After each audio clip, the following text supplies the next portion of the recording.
Okay, yesterday, the Virginia political guru Larry Sabato rejiggered his ratings on a whole bunch of different states and a whole bunch of different races for this election. And all of the rejiggerings were almost all in the Democrats' favor. So in the case of the presidential race, everything he moved was toward President Obama. He had previously rated as a toss-up the states of Iowa, Nevada, Ohio, Virginia, and Wisconsin. Now he says they all lean Democratic. He already had leaning Democratic, the states of Michigan and Pennsylvania. Now his new rating says those don't just lean Democratic, they are likely Democratic. And that's sort of the step-by-step continuum for these kinds of ratings. You go from toss-up to leaning to likely to solid. And as people readjust their ratings over time, the adjustment is basically always that the race just shifts one column over, from a toss-up to a lean or from a lean to a likely. But in one race, in Larry Sabato's recent rankings, he jumps all the way. He takes an incumbent Republican congressman and he jumps his race from leaning Republican all the way over to leaning Democrat. He doesn't just give him a squishy shift to a toss-up.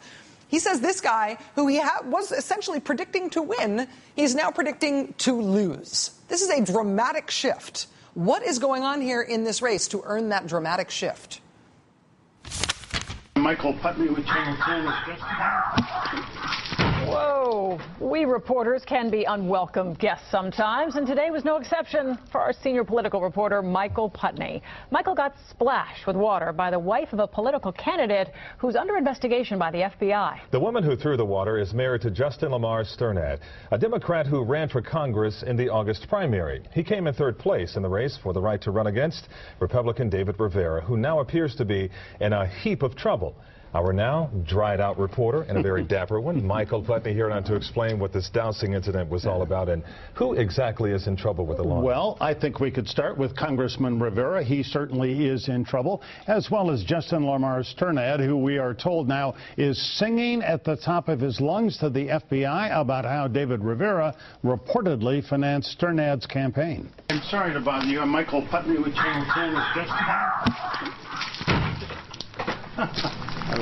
And when Mrs. Sternad opened the door, I got drenched. So as you can see, we are all wet, and Justin Lamar Sternad is not talking. If he is home, his wife threw the water on me. We do know, however, that Mr. Sternad is talking to the FBI. And Sternad is reportedly saying that Congressman David Rivera secretly strategized and paid for the Democrats' campaign. If true, that would be a criminal conspiracy.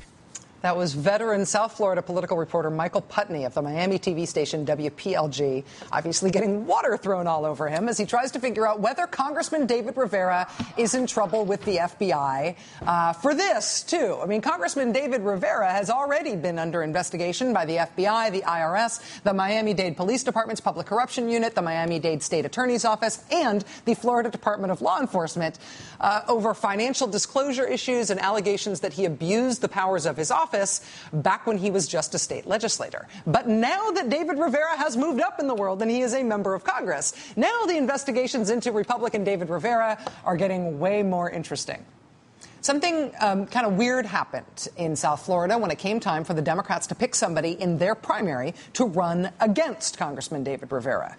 There was the candidate who everybody expected, who had run hard against Mr. Rivera in the past. That was this guy, Joe Garcia.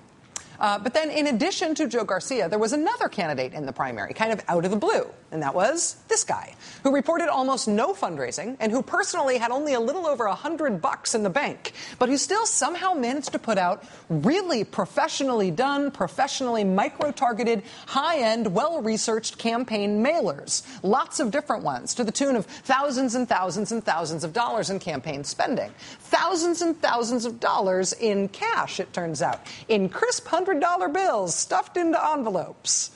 Where was all that money coming from? Well, here's how the Miami Herald puts it. During one call, Congressman David Rivera directed an employee to walk outside, check the office mailbox for an envelope containing payment for one mailer. The envelope was stuffed with cash, $7,800. The owner of the company doing the mailers then told the Herald, quote, "I never saw so much cash." The story that's now reportedly being told to the FBI is that Congressman David Rivera used not just $7,800 in cash, but tens of thousands of dollars in cash to essentially create this fake Democratic candidacy that he really wanted to run against instead of Joe Garcia. And now the fake candidate, who is cooperating with the FBI, is facing a felony indictment. And his wife is throwing pitchers of water at venerable Florida political reporters. And David Rivera's seat in Congress is jumping all the way from leans Republican to leans Democrat without a stop at toss-up in the middle. And in the course of all the reporting on this incredibly sordid story from the Miami New Times and the local Miami TV stations and the Miami Herald and El Nuevo Herald, we learn the one detail of this story that will stick forever no matter what happens in this congressional race and no matter who goes to prison.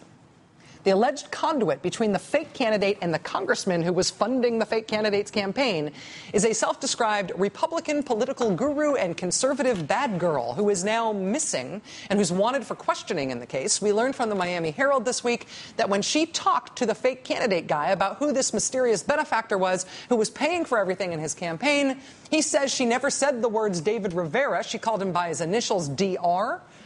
Or when she wasn't calling him by his initials, she called him by his nickname, The Gangster. His nickname is The Gangster, which is not a very nice nickname. It should probably be Congressman Gangster. We will see. But as I said, the David Rivera race now leans Democratic. That does it for us tonight. We will see you again Monday night. Now it's time for Hardball with Chris Matthews, which is not prison. It's a whole different thing. Have a great night.